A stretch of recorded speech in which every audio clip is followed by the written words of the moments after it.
L'homme est un être d'émotions. La majorité de nos actions et de nos réactions sont motivées par nos émotions.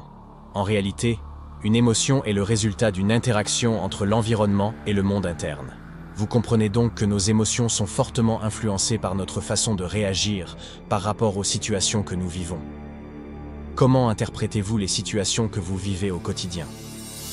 En effet, une mauvaise interprétation mène à des émotions négatives, tandis qu'une interprétation positive mène à des émotions positives.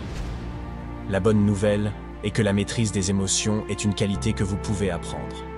Devenir un maître dans la gestion des émotions ne s'improvise pas. Cela requiert une volonté consciente et de l'exercice. Dans cette vidéo, vous découvrirez une méthode en 6 étapes pour maîtriser vos émotions. Vous ne serez plus une victime de votre environnement extérieur, mais au contraire, vous serez capable de choisir comment vous souhaitez penser et agir dans chaque situation que vous vivez. Pour cela, veuillez suivre la vidéo jusqu'au bout pour ne rien manquer. Première étape, déterminez quels sont les véritables sentiments que vous éprouvez. Parfois, nous sommes tellement surchargés d'émotions que nous ne savons même plus ce que nous ressentons véritablement. Nous avons simplement l'impression d'être agressés de toutes parts par des émotions et des sentiments négatifs. Au lieu de vous sentir surchargé d'émotions, prenez quelques minutes pour vous demander « Quels sont les véritables sentiments que j'éprouve en ce moment ?»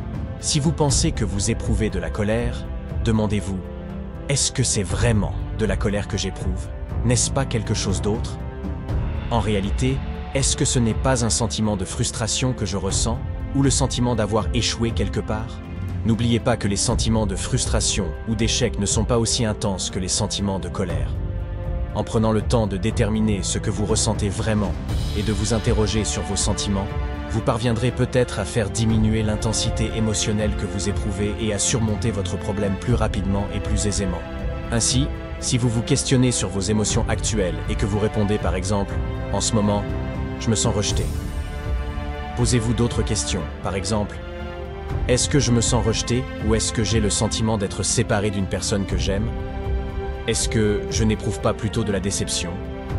Est-ce que je ne me sens pas menacé ? » N'oubliez pas la puissance des mots pour faire diminuer instantanément l'intensité émotionnelle que vous ressentez. En vous parlant positivement, en utilisant des mots rassurants et inspirants, vous pouvez changer votre perception des choses et modifier vos sentiments à l'instant même. En déterminant ce que vous éprouvez avec précision, vous pouvez atténuer l'intensité émotionnelle que vous ressentez, ce qui vous permettra d'apprendre beaucoup plus facilement les différentes leçons à tirer de vos émotions. Deuxième étape. Reconnaissez et appréciez vos émotions. Sachez qu'elles sont utiles. Vous ne voulez pas éprouver les mauvaises émotions? Eh bien, c'est un excellent moyen de détruire la communication avec vous-même et avec les autres. L'une des erreurs que vous pouvez commettre est de croire que vous avez tort d'éprouver certaines émotions. Soyez satisfait qu'une partie de votre cerveau vous transmette un signal d'appui, un appel pour que vous changiez la perception d'un aspect de votre vie ou de votre façon d'agir. Si vous acceptez de faire confiance à vos émotions, et si vous reconnaissez qu'elles sont utiles pour vous aider à progresser, même si vous ne les comprenez pas toujours, vous cesserez immédiatement d'être en conflit avec vous-même.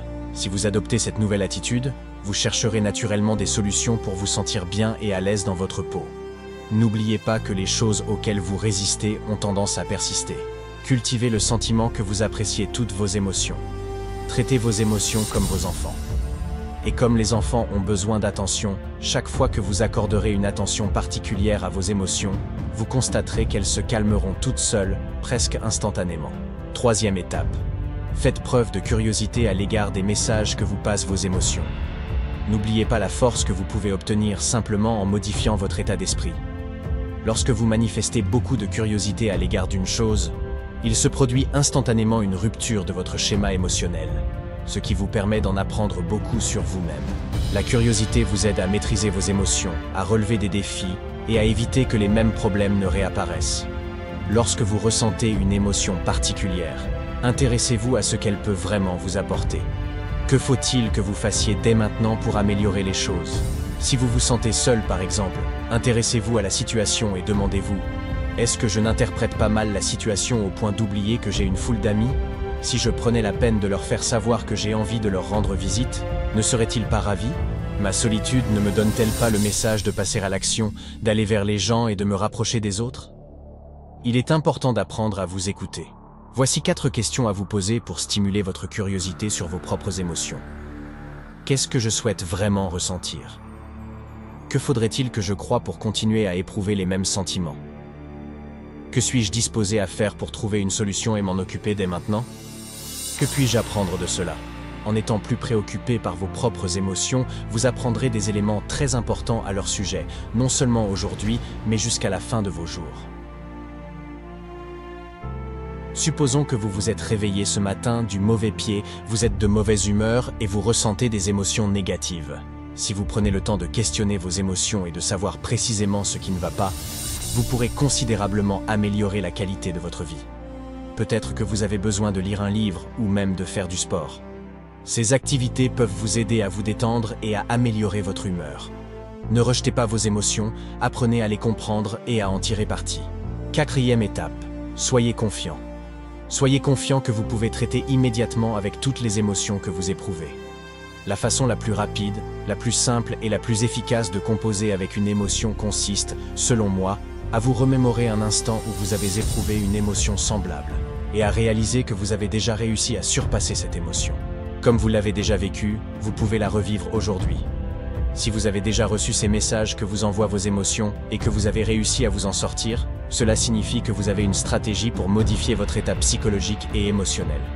Arrêtez-vous et pensez à un instant durant lequel vous avez déjà éprouvé les mêmes émotions et à la manière positive dont vous avez réussi à y faire face. Servez-vous de cette manière que vous avez utilisée comme modèle pour déterminer ce que vous pouvez faire maintenant, afin de modifier ce que vous ressentez. Qu'aviez-vous fait à ce moment-là? Aviez-vous modifié votre perspective, vos questions ou votre perception de la réalité? Aviez-vous agi de manière particulière? Prenez la décision de faire la même chose maintenant et soyez confiant que tout ira tout aussi bien cette fois-ci. Ainsi, si vous vous sentez déprimé mais que vous avez déjà réussi à surmonter vos moments de dépression, demandez-vous « Qu'est-ce que j'avais fait à ce moment-là » Aviez-vous pris une initiative quelconque, comme faire du jogging ou donner quelques coups de téléphone? Rappelez-vous les mesures que vous aviez prises par le passé et prenez ces mêmes mesures maintenant. Vous constaterez qu'elles produiront des résultats semblables. 5e étape. Pour vous assurer que vous pourrez aisément composer avec cette émotion à l'avenir, planifiez la stratégie que vous utiliserez. Décidez, par exemple, de vous souvenir à l'avenir de la façon dont vous aviez traité cette émotion auparavant et que vous vous exercerez à composer avec des situations qui vous donnent ces mêmes signaux émotionnels. Visualisez-vous en train de surpasser sans difficulté cette situation quelconque. En vous adonnant à ce genre de répétition, en y mettant beaucoup d'intensité émotionnelle, vous vous doterez d'une voie neurologique qui vous permettra d'avoir la certitude que vous pouvez aisément relever ces défis. En outre, notez sur un bout de papier 3 ou 4 autres façons de modifier votre perception de la réalité, de changer votre manière de communiquer vos sentiments et vos besoins, ou de modifier les mesures que vous prenez lorsque vous recevez des signaux émotionnels. Pour faire face à n'importe quelle situation, il est indispensable de se préparer minutieusement au départ. Cela est aussi valable pour vos émotions. Vous devez être préparé à utiliser certaines stratégies pour modifier votre état émotionnel quand cela est nécessaire. Prenons un exemple simple pour illustrer ces propos. Supposons que vous êtes au volant de votre voiture et vous vous rendez au travail le matin. Dans la circulation, un conducteur vous coupe brutalement le passage et continue sa course sans même s'excuser. Immédiatement, vous êtes pris de colère et vous avez l'intention de le suivre et d'aller en découdre avec lui. Dans une telle situation, vous ressentez une émotion négative due à la colère. Vous devez donc trouver la stratégie pour couper cette émotion et retrouver votre bonne humeur. Vous pouvez donc commencer à excuser ce conducteur. Vous pouvez vous dire qu'il est certainement pressé et qu'il a une urgence à régler. Ne prenez pas son geste personnellement et dites-vous tout simplement que s'il prend l'habitude de conduire de cette façon, il sera le seul responsable un jour des dégâts qu'il pourrait causer. Voici donc une excellente manière de vous calmer et de retrouver votre bonne humeur. Ainsi, chaque fois que vous êtes confronté à une situation de ce genre, vous n'avez qu'à vous souvenir de cette stratégie et l'appliquer. Après plusieurs répétitions, cela deviendra plus naturel. 6e étape, enthousiasmez-vous et passez à l'action. À présent, vous avez réalisé les 5 premières étapes, c'est-à-dire que vous avez identifié ce que vous sentez véritablement, que vous avez apprécié cette émotion au lieu de lutter contre elle, que vous vous êtes intéressé à la signification qu'elle pouvait avoir et sur la leçon que vous pouviez en tirer, que vous avez déterminé comment renverser la situation en reprenant les stratégies que vous aviez utilisées avec succès par le passé, et que vous vous êtes exercé à composer avec ce genre de situation et développer un sentiment de certitude. La dernière étape est évidente. Enthousiasmez-vous et passez à l'action. Enthousiasmez-vous à l'idée de pouvoir aisément composer avec cette émotion et passer immédiatement à l'action. N'oubliez pas que ce que vous venez d'apprendre changera non seulement la façon dont vous vous sentez aujourd'hui, mais aussi la façon dont vous traiterez vos émotions à l'avenir. Grâce à ces 6 étapes simples, vous pouvez maîtriser pratiquement n'importe quelle émotion. Si vous êtes toujours aux prises avec la même émotion, cette méthode en 6 étapes vous aidera à identifier le schéma suivi et à le modifier en très peu de temps. Exercez-vous à employer cette méthode.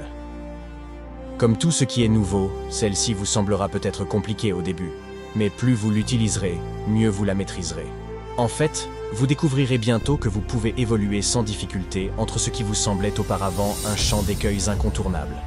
Vous constaterez que vous disposez de lignes directrices personnelles qui vous guident et vous indiquent ce que vous devez faire pour atteindre vos buts. N'oubliez pas qu'il est toujours préférable de composer avec une émotion dès que vous commencez à la ressentir. Il est beaucoup plus difficile de briser un schéma émotionnel une fois qu'il est bien ancré. J'ai pour philosophie de vider l'abcès avant qu'il ne soit trop tard. Ayez recours à la méthode en 6 étapes dès que vous sentez des émotions négatives et vous pourrez rapidement surpasser n'importe quelle émotion.